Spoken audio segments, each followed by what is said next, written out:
저는 지난 몇 주 동안 하나님의 은혜에 대한 말씀을 여러분들과 함께 나누었습니다. 우리의 삶은 전적으로 하나님의 은혜이지요. 성도는 하나님의 은혜로 환난과 시련을 견디며 또 천국의 소망을 품고 살아가는 것입니다. 아무리 많은 어려움 속에서도 성도가 낙심하지 않고 넘어지지 않는 이유는 바로 하나님의 은혜가 우리를 붙들고 있기 때문이죠. 더 쉽게 말하면 이 은혜라는 것은 하나님이 주시는 힘, 능력, 섭리, 인도하심, 격려하심, 또 위로하심 같은 이 모든 것들을 말하는 것입니다. 그런데 이제 많은 성도들에게 이 하나님의 은혜라는 것이 사실은 대단히 모호하게 느껴져요. 매 순간 하나님께서 내게 은혜를 부으신다, 내가 하나님의 은혜가 필요하다라고 생각은 하지만요, 어떻게 이 은혜를 더 우리가 풍성하게 누리게 될지, 어떻게 우리가 더 큰 은혜 속으로 들어갈 수 있을지를 잘 알지를 못한다라는 겁니다. 오늘 제가 여러분들에게 나누고자 하는 것이 바로 이 은혜의 원리, 은혜의 방편이라고 불리는 것인데요. 제가 두 주에 걸쳐서 이 은혜의 방편에 대한 말씀을 전하고자 합니다. 은혜의 방편이라는 것이 무엇이냐? 우리로 하여금 하나님의 은혜를 더 깊이 깨닫게 하고 그 은혜를 더 경험케 하며 더 큰 은혜의 자리로 나아가는데 도움을 주는 것들, 우리가 이것을 바로 은혜의 방편이라고 부릅니다. 그리고 오늘 이 시대에 우리에게 주어진 가장 중요한 두 가지 은혜의 방편이 있는데요. 하나는 바로 하나님의 말씀이고 하나는 바로 기도입니다. 그 중에서 오늘은 근본적이고 뿌리가 되는 바로 하나님의 말씀에 대한 이야기를 나누고자 합니다. 우리 성경을 보면요, 하나님의 말씀에 대하여 크게 두 가지 의미를 가져요. 첫 번째는 예수 그리스도예요. 우리는 예수 그리스도를 하나님의 말씀이라고 부릅니다. 요한복음 1장 1절을 한번 보면 이렇게 되어져 있습니다. 태초에 말씀이 계시니라. 이 말씀은 하나님과 함께 계셨으니 이 말씀은 곧 하나님이시라. 하나님께서 이 생을 창조하실 때요, 하나님과 더불어서 무엇이 있었냐면 말씀이 계셨다는 거예요. 근데 그 말씀도 하나님이시라는 거예요. 이 말씀이 그러면 누구냐? 바로 성자 예수 그리스도를 말씀하는 겁니다. 14절도 한번 읽어볼까요? 말씀이 육신이 되어 우리 가운데 거하시며 우리가 그의 영광을 보니 아버지의 독생자의 영광이요 은혜와 진리가 충만하더라. 태초부터 하나님과 함께 계셨으며 함께 계신 말씀이 있었는데요, 이 말씀이 육신이 되어서 우리 가운데 거하셨다라는 거예요. 그러니까 이 말씀은 누구를 가리키는 거예요? 여러분들, 하나님이시지만 육신에 대해서 우리 가운데 임하셨던 단 한 분은 누구십니까? 예수 그리스도죠. 곧 말씀이 예수 그리스도라는 거예요. 그래서 오늘 우리가 보통 말씀을 전한다라고 말할 때는 이게 말을 전하는 게 아니에요. 예수 그리스도를 전하는 거죠. 왜 여러분들이 주일 설교에 귀를 기울이고 사모해야 됩니까? 이 시간을 통하여 살아계신 예수 그리스도께서 우리 가운데 선포되고 있음을 믿으시기를 주의 이름으로 축원합니다. 하나님의 말씀이 인격적인 형체를 취하시고 그리고 우리 가운데 거하신 것, 바로 그것이 바로 예수 그리스도시라는 거예요. 그래서 기독교는요, 말씀을 그저 단순히 말로 해석하지 않는 거예요. 세상에서 말이라는 거는 그냥 소리 나는 소리에, 말에 불과하잖아요. 그러나 기독교에 있어서 말씀은요, 살아계신 하나님의 능력임을 믿습니다.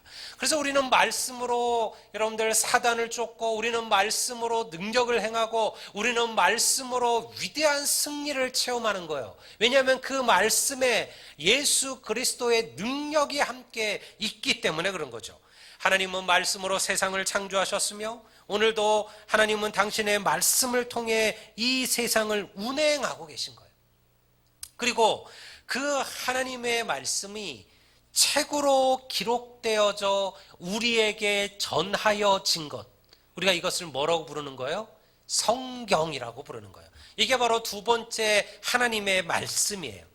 우리가 왜 이 책을 성경이라고 부르느냐? 성경은 거룩한 책이란 뜻이죠. 거룩한 책. 왜 그래요? 세상에 수많은 책들이 있는데 우리가 그 세상에 어떤 책도 성경이라 부르지 않아요. 성경이라 부르는 것은 딱 이거 하나예요. 왜냐하면 이 책 안에 하나님의 말씀이 기록되었으며 그 말씀이 우리를 살게 하며 그 말씀이 우리를 하나님의 은혜 안으로 인도하기 때문에 그런 거예요. 저는 믿음 생활을 하면서 많은 질문들을 듣습니다.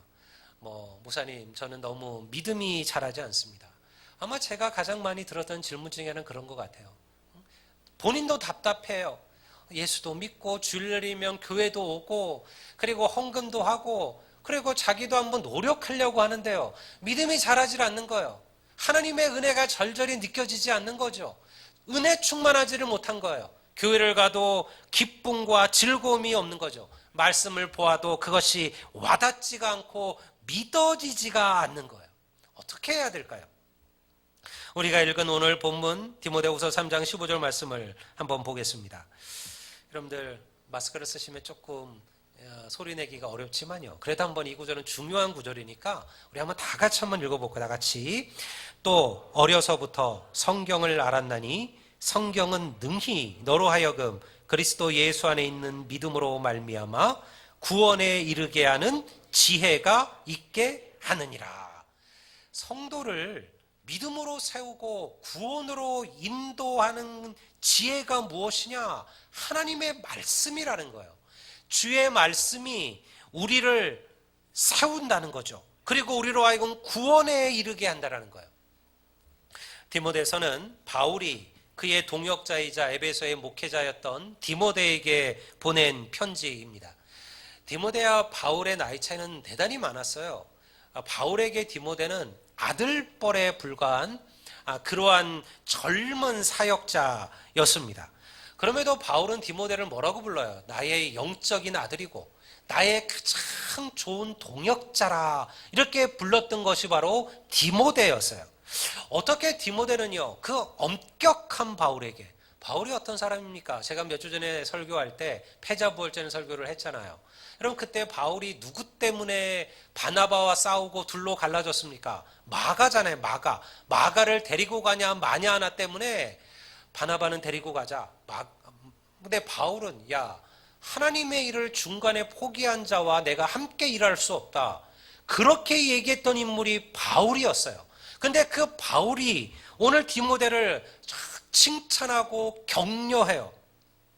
어떻게 그럴 수 있을까요? 그 답이 오늘 본문에 있죠. 뭐라고 얘기합니까? 내가 어려서부터 성경을 알았나니. 이 너가 라는 말은 이 디모데를 가리키는 거예요. 너가 어려서부터 성경을 알았나니.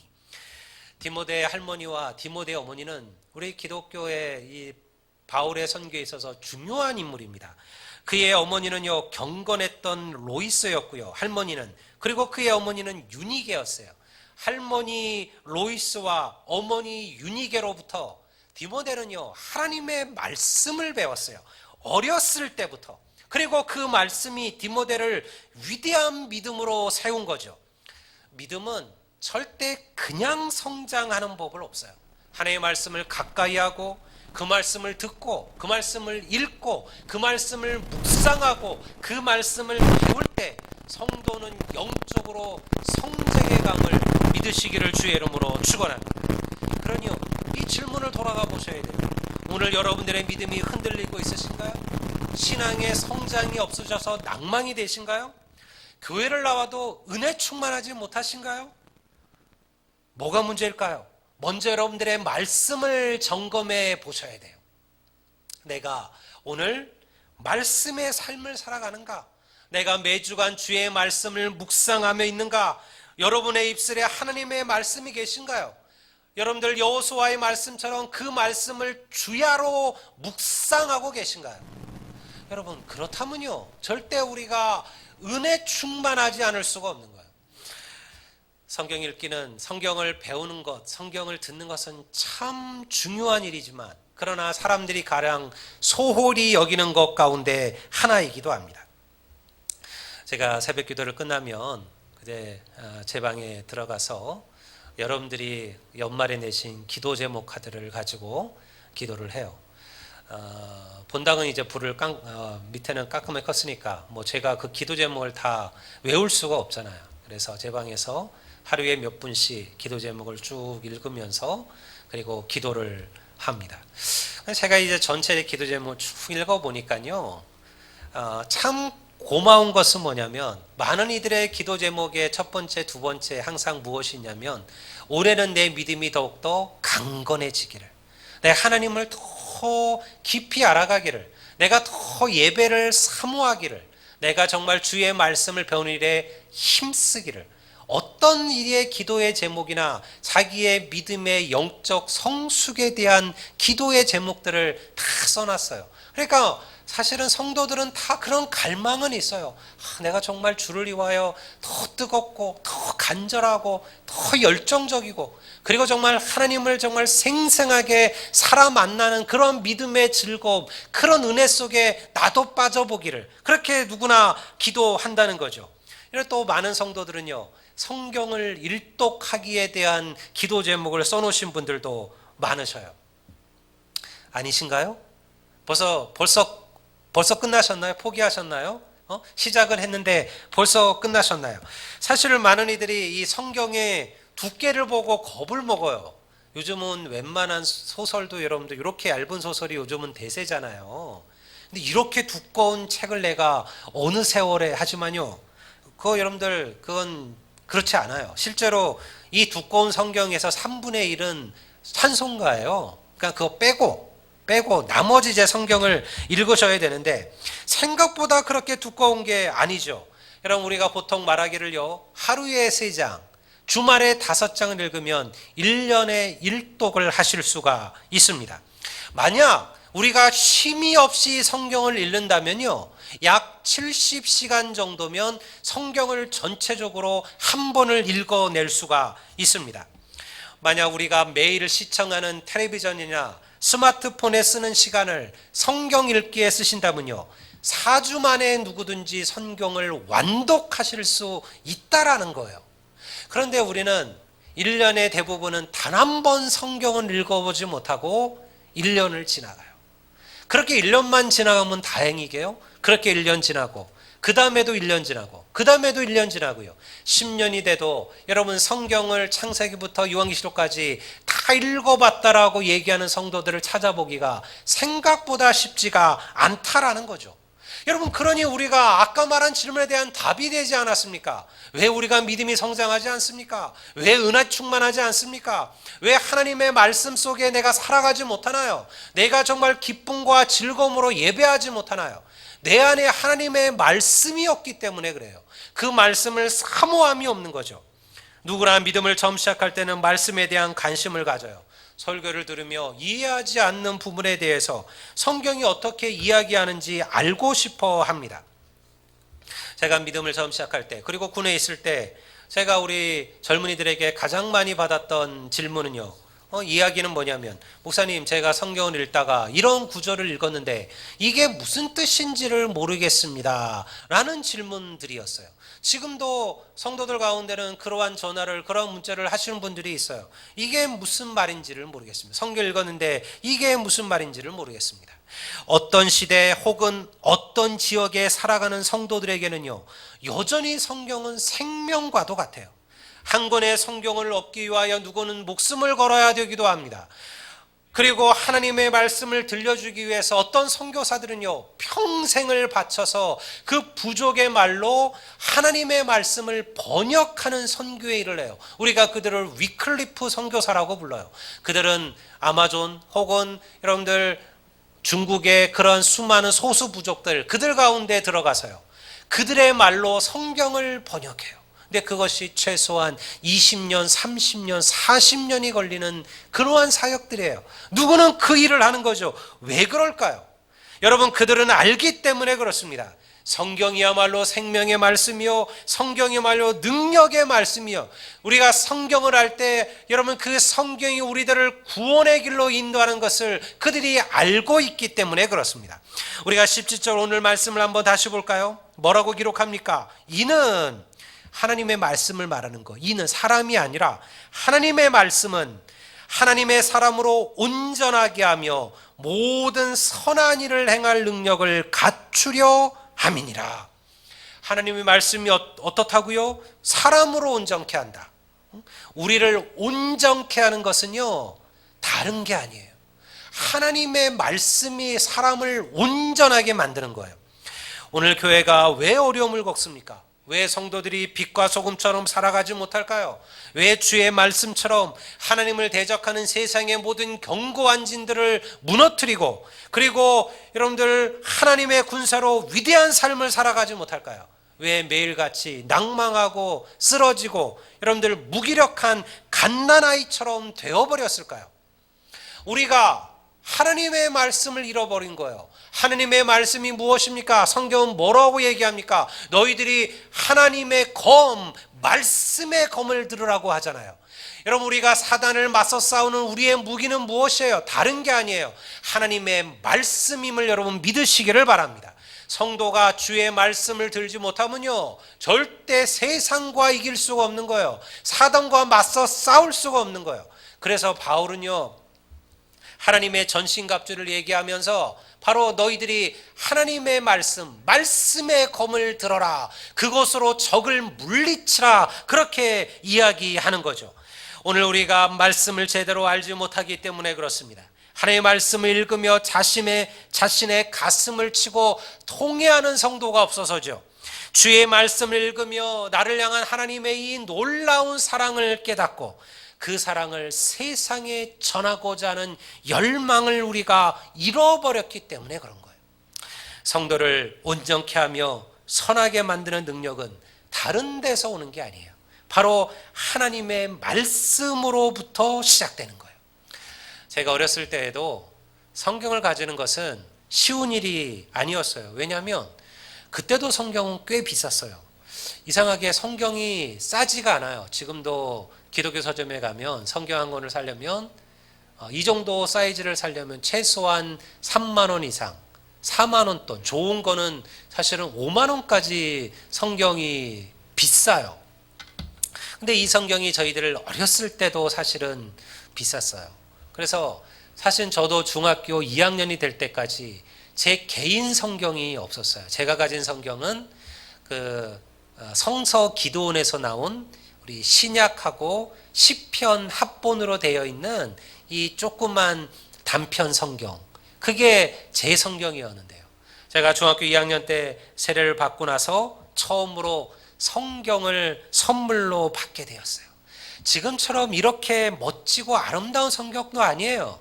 그냥 그 아주 허접한 여러분들 그 껍데기에, 그리고 빨갛게 채색되어져 있는 그런 성경이었어요. 근데요, 저는요, 그 성경을 받고 얼마나 가슴이 설레고요, 얼마나 기뻤는지를 몰라요. 왜냐하면 제게 성경은 그냥 책이 아니라 하나님의 살아계신 말씀이었기 때문에 그래요. 여러분들에게도 그러신가요? 우리에게도 주의 말씀이 그렇게 다가오시나요? 제가 교회 무슨 행사로 선물을 성경으로 한다 그러니까요, 뭐 예전에서 있었던 거예요. 몇 분이 나한테 그런 얘기하는 거예요. 목사님, 성경 쓸 데도 없고 집에도 많은데 뭐 성경 같은 거를 선물로 주냐고, 딴 거 달라고. 제가 들으면서 성경이 쓸 데가 없다라고 말하는 이 대답은 무엇일까? 우리에게 왜 그렇게 성경이 되어져 버렸을까? 목숨처럼 여기던 성경이에요. 우리의 할머니들이, 우리의 믿음의 선배들이, 우리의 선조들이요, 이 한 권의 성경을 갖기 위하여 자기의 생명을 걸었어요. 이 한 구절 한 구절을 정말로 주의 말씀으로 사모했어요. 그렇게 하나님의 교회를 세우고 믿음을 세워 온 거죠. 근데 오늘날 우리에게는요, 성경이 그저 때로는 쓸모없이 여겨지게 되었다라는 거예요. 어떤 분들이 성경을 읽으라고 하니까 그런 질문을 합니다. 목사님 성경을 펴기만 하면 잠이 오는데 잘 읽는 방법은 없습니까? 참 신기해요. 믿음이 없을 때는 이만한 수면제가 없어요. 신기하게도 성경 읽으면 잠이 솔솔 와요. 한번 해보세요, 여러분들. 제 말이 안 믿기시면 한번 해보세요. 네, 불면증이다 이런 분들 저녁에 성경 읽으세요. 텔레비전 잠깐 꺼놓으시고 읽어보세요. 성경을 잘 읽는 방법은 무엇이냐? 성경을 읽는 법에 대한 수많은 강의들이 있어요. 근데 안타까운 것은요, 사람들은 강의만 듣지 막상 성경을 읽으려 하지 않는다라는 거예요. 성경을 잘 읽는 방법은요, 없어요. 꾸준히 읽는 것 외에 다른 방법은 없습니다. 매일 조금씩이라도 읽어 가셔야만 합니다. 제가 이 설교를 얼마나 많이 했을까요? 제가 성경을 통해서 얼마나 많이 가르쳤을까요? 제가 벌써 20몇 년을 목회하면서요, 제가 얼마나 많은 설교를 성도들에게 했을까요? 성경을 읽어라, 성경을 배워라, 성경을 묵상하라, 성경을 가까이 하라. 아마 수백 편도 넘을 거예요. 그런데 여전히 우리는 성경 읽는 것을 너무너무 어려워하고요, 그것을 귀하게 여기지 않는 거예요. 조금 읽다가 포기하는 것이죠. 다른 방법이 없어요.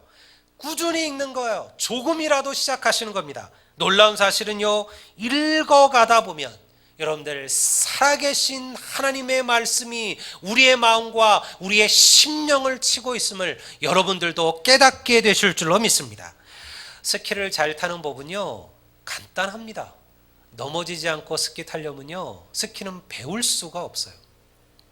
제가 전방에 있다 보니까 군에 있을 때 스키장들이 전방에는 많이 있잖아요. 나가면 바로 스키장이고요. 또 군인들은 신기하게도 전방에서는 할인을 많이 해줘요. 군인이다, 군 장교다 이러면 50%, 60%씩 스키장에서 할인을 해줘요. 그래서 제가 사실은 스키를 한번 배워볼 수 있는 기회를 얻었어요. 우리 아이들이 한번 타고 싶다 그래서 데리고 가서 배웠어요. 근데 스키를 안 배우고 뭘 배웠냐면 스노보드를 배웠어요. 여러분들, 저희 아이들은 그때 고등학생, 중학생이었고요. 저는 그때 벌써 30이 훨씬 넘었을 나이였고요. 여러분, 지금 우리 집안에서 스키를 누가 가장 잘 탈까요? 제가 가장 잘 타요. 왜 그럴까요? 이유는 간단해요. 저는 넘어지는 거를 두려워하지 않았어요. 근데 우리 아이들은요, 안 넘어지려고 하는 거예요. 왜냐면 넘어지면 아프거든요. 이게 말이 눈이지, 눈이 딱딱해요. 스키장을 가면. 그러니까 아파요. 한번 넘어지고 나니까 어떻게든 안 넘어지려고 스키를 타는 거예요. 여러분, 그래서는요, 절대 배울 수가 없어요. 스키를 잘 타는 법은 딱 한 가지예요. 넘어져 봐야 돼요. 넘어져 보다 보면요, 균형을 알게 돼요. 그리고 결국은요, 잘 타게 되는 거죠. 여러분, 우리의 믿음이 어떻게 그저 성장할까요? 그저 교회 나오고 그저 예배 드리면 저절로 믿음이 쑥쑥 자라고 쑥쑥 커서 여러분, 하나님 보시기에 정말로 위대한 믿음으로 세워지면 얼마나 좋을까요? 안 그래요. 여러분, 우리가 주의 말씀을 붙들고 하나님의 말씀을 꾸준히 읽고 묵상하고 배우지 않는다면 절대 믿음은 자라날 수가 없다라는 거예요. 아마 여러분 가운데도 오늘 이 말씀을 들으며 나도 이제 성경을 좀 읽어봐야 되겠다 마음에 결심하실 분들이 계실 겁니다. 그러면요, 집에 들어가시면요, 텔레비전의 리모컨을 누르기 전에 먼저 성경을 피셔야 돼요. 스마트폰을 잡기 전에요, 단 10분이라도 그 말씀을 읽어보십시오. 여러분, 그것이 바로 성경을 잘 읽는 비결이에요. 예전에 교회는 여름과 겨울에 우리 주일학교를 위하여 성경학교를 열었습니다. 여름 성경학교, 겨울 성경학교. 지금은 길게 하기가 어렵죠. 고작 해야 2박 3일 혹은 1박 2일에 불과하지만요, 저희가 어렸을 때만 해도요, 거의 한 주일 내내 성경학교를 했어요. 월요일 날 시작해서 금요일까지 여름 성경학교를 했습니다. 왜 성경학교일까요? 여러분, 지금 돌아보면요, 별게 없어요. 그저 성경 배우는 거예요. 성경의 말씀을 가지고 노래를 찬양을 하고, 그리고 성경의 말씀 설교를 듣고, 끝나고 나면 그 말씀을 가지고 구역 반별 성경 공부를 해요. 그리고 나서 여러 가지 놀이와 여러 가지 이부순서를 하는데, 그게 다 성경과 관련된 거예요. 그냥 처음부터 끝까지 말씀을 배우고, 말씀을 찬송하고, 말씀으로 놀고, 말씀으로 그 하루를 보냈어요. 왜냐하면 한국 교회와 우리는 알고 있는 거예요. 하나님의 말씀이 인생을 바꾸고, 하나님의 말씀이 삶을 바꾸는 거죠. 세상의 교육이 아니라 하나님의 말씀이 우리를 온전한 자로 세워져 가는 겁니다. 그것이 오늘 읽은 우리 본문의 말씀이에요. 모든 성경은 하나님의 감동으로 된 것으로 교훈과 책망과 바르게 함과 의로 교육하기에 유익하니, 수많은 이들이 주의 말씀을 통해 자기의 삶을 변화시키며 의로운 길을 걸어갈 힘을 얻었습니다. 교회는 하나님께 예배했습니다. 하나님의 살아계신 말씀이 선포되게 했어요. 그 말씀으로 성도를 가르치며 그 말씀으로 의롭게 살아가도록 성도를 훈련시켰어요.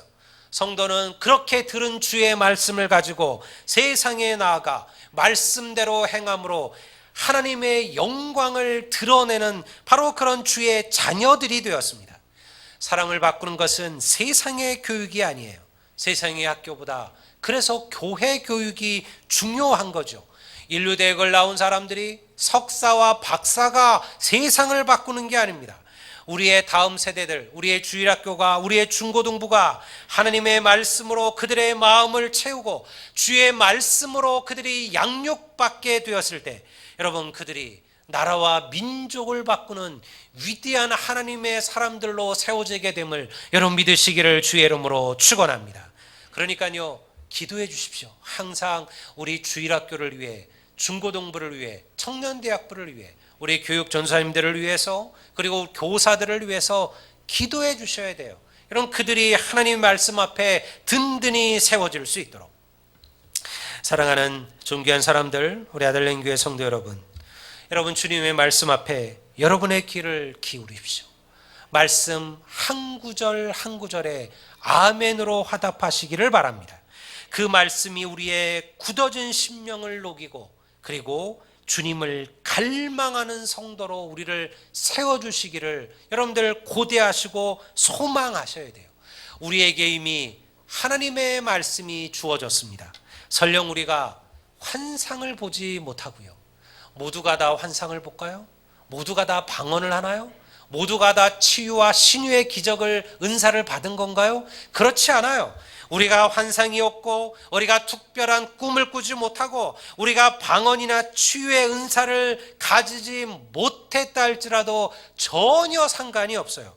살아계신 하나님께서 이미 말씀으로 우리 가운데 거하고 계심을 여러분 믿으시기를 주의 이름으로 축원합니다. 이 말씀 안에 우리를 향한 하나님의 사랑이 기록되어 있어요. 이 말씀 안에 우리를 향한 하나님의 모든 축복들이 새겨져 있어요. 이 말씀 안에 우리로 하나님을 더욱더 깊이 알아가는 은혜의 방편이 이 말씀 안에 있는 거예요. 그러니 은혜를 잃어버리셨습니까?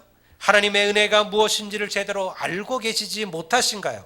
혹은 더 큰 은혜를 사모하시며 더 큰 은혜를 갈망하고 있으신가요? 길은 딱 하나입니다. 주의 말씀을 가까이 하십시오. 그 말씀을 묵상하시고 여러분의 삶에 적용하십시오.